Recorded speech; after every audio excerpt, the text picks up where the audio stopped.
আসসালামু আলাইকুম। Welcome to my Facebook blog and YouTube channel. আশা করি সবাই ভালো আছেন। সর্বপ্রথম আমি ওয়েলকাম জানাই যারা আমার অডিয়েন্স, যারা আমার ভিডিও দেখে থাকেন, তাদের প্রতি দোয়া এবং ভালোবাসা, এবং যারা আমার কবুতর সম্পর্কে সুন্দর সুন্দর গঠনমূলক পরামর্শ দিয়ে থাকেন।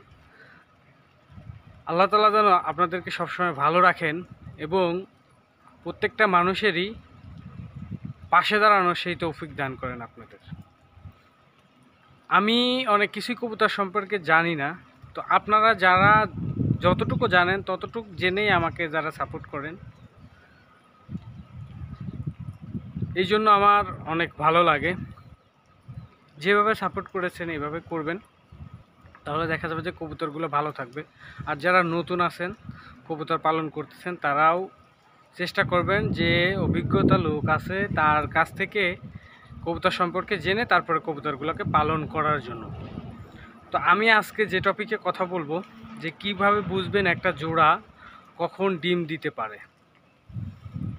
তো এটার একটা লক্ষণ আছে, দেখবেন যে একটা মাদি কবুতর আর একটা মর্দা কবুতর যখন দুজনই পরস্পর থাকে, দেখবেন যে মোরগ কবুতরটা যেটা মাদি কবুতরটাকে ঠুকরাচ্ছে। কেন ঠুকরাচ্ছে? ওর বাসায় যাওয়ার জন্য, বাসায় যেয়ে ডিম পাড়ার জন্য এবং ডিমে তা দেওয়ার জন্য ওকে ওখানে ঠোকরাচ্ছে এবং ওকে নিয়ে আসার চেষ্টা করতেছে। তখনই বুঝবেন যে যে দুইটা কবুতর আবার খাওয়া খাই করে, তখনই বুঝবেন যে কবুতরগুলা এটা জোড়া নিয়েছে। এভাবেই বুঝতে পারবেন।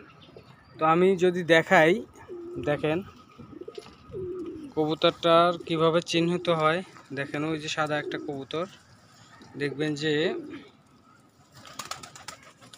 ওর কাছে ও চলে আসবে এবং ওকে ঠুকরাবে। ঠুকরাবে কি কারণে? যে হয়তো ওদের ডিম পাড়ার সময় হয়ে গেছে, এই জন্য দেখা যাবে যে ওই কবুতরকে ঠোকর দিয়ে তার বাসায় নিতে চাচ্ছে।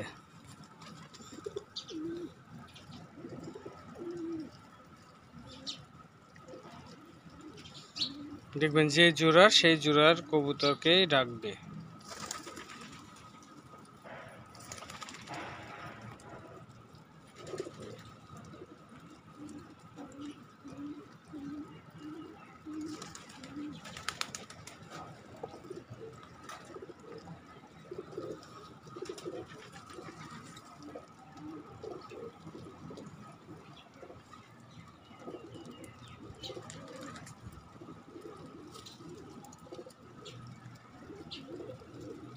এই যে দেখেন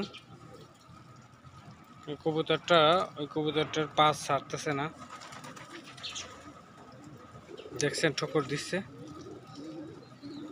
যেহেতু পাশ ছাড়তেছে না, ঠোকর দিচ্ছে, তার মানে এটা এই জোড়া,